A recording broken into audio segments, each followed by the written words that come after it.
Vote দিবে ঘোড়ায়, MP হবে কাঁথায়। ধর্মের দোহাই দিয়ে বিএনপি রাজনীতি করে না। বিএনপি ধর্মীয় মূল্যবোধে বিশ্বাসী দল। বিএনপি সাম্প্রদায়িকতাকে শ্রদ্ধা করে, বিএনপি সম্প্রীতিকে লালন করে। বিএনপি মনে করে এই 56,000 বর্গ মাইলে যত নাগরিক সবার সমান অধিকার। এখানে ধর্মীয় বিবেচনায় জান্নাত জাহান্নামের দরিয়াগিরি করার সুযোগ নেই। এখানে টিআরের নামে একটি পক্ষ তাদের দলের আমির এবং সেক্রেটারি জেনারেল, তারা কিন্তু তাদের এলাকায় ভোটে জিততে পারবে না। তারা তাদের এলাকায় ভোটে জিততে পারবে না। কি করতেছে জানেন? ডক্টর মাওলানা শফিকুর রহমান জামানত বাজেয়াপ্ত হয়ে যাবে। সামনে তার ভোট করতে হবে। সংসদে যাওয়া নিশ্চিত করার জন্য টিআরের ভেকরা পাঠিয়েছে, টিআরের বায়না ধরেছে। এটি যেন মামাবাড়ির আবদার। সাধারণ জনগণ ভোট দিবে, ভোট দিবে ঘোড়ায়, এমপি হবে কাঁথায়। এটা কি মানেন? আরে ভাই, ঘোড়ায় ভোট দিবেন, কাঁথায় এমপি হয়ে যাবে। আপনি ভোট দিবেন পীরকে, এমপি হবে চোর। এটা হয়? এটাই হলো তাদের টিআর। মানে তাদের নেতাদের সংসদে যাওয়া নিশ্চিত করার জন্য এই পিআরের অজুহাত নিয়ে নেমেছে।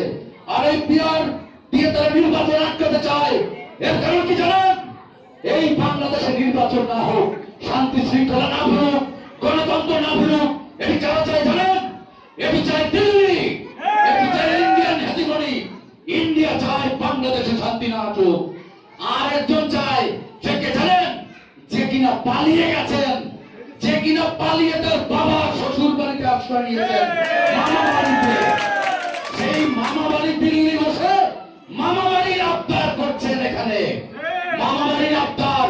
যখন হাজার হাজার শিশুকে রাজপথে গুলি করে মারা হয়েছে, যখন দাড়ি টুপিওয়ালা লোকদেরকে চঙ্গি তকমা দেওয়া হয়েছে, যখন ভিন্ন মত প্রকাশ করার অপরাধে শিক্ষককে কোমরে দড়ি বেঁধে জেলখানায় নেওয়া হয়েছে, বিচারালয়কে কসাইখানা বানানো হয়েছে, থানা পুলিশকে বানানো হয়েছে ছাত্রলীগ, যুবলীগের মতো পুলিশ লীগ, আইন শৃঙ্খলা রক্ষাকারী বাহিনীকে বানানো হয়েছে গুন্ডা বাহিনী। তারা রাতের অন্ধকারে মানুষকে বাড়ি থেকে তুলে নিয়ে খুন করে ফেলতো, তাদেরকে বানানো হয়েছিল কোন বাহিনী? সেই শেখ হাসিনা চায় না এখানে নির্বাচন হোক। আর একটি পক্ষের সাথে কণ্ঠ মিলে যায় এখন, ওই দিল্লি এবং হাসিনার সাথে কণ্ঠ মিলে যায়। যারা পিআর চায়, যারা পিআর না হলে ভোট হতে দেবে না, তাদের সাথে দিল্লির দাদাদের এবং মামলারির ভাগ্নির কণ্ঠ মিলে যায় সেই পিআরের পেশাধিকারীদের। এদের ব্যাপারে আপনাদের সতর্ক থাকতে হবে। পিআর টিআর কিছু না, তাদের কয়েকটা আসন যদি ছেড়ে দেওয়া হয়, তাদের যদি বিজয় নিশ্চিত করা হয়, সুর করে নির্বাচনে চলে যাবে। আরে বাবা, পিআর ছাড়া নির্বাচনে তোমরা যাবে না। 300 আসনে প্রার্থী দিচ্ছ কেন? 300 আসনে প্রার্থী দিয়ে মানুষের কাছে ভোট চাও কেন? এইসব ভণ্ডামি, এইসব বাটপারি, এইসব নেমোখেলামি। এবং এটিকে কি বলবেন? মুখে এক, অন্তরে এক, তাকে কি বলে? এই মুনাফিকি আপনারা খুঁজে ফেলেছেন নিশ্চয়ই। সুতরাং মুনাফিকদের থেকে সাবধান থাকবেন।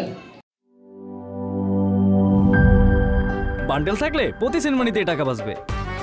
বিকাশ সেনমানি বান্ডেল কিনে জিতুন প্রতি লেনদেনে।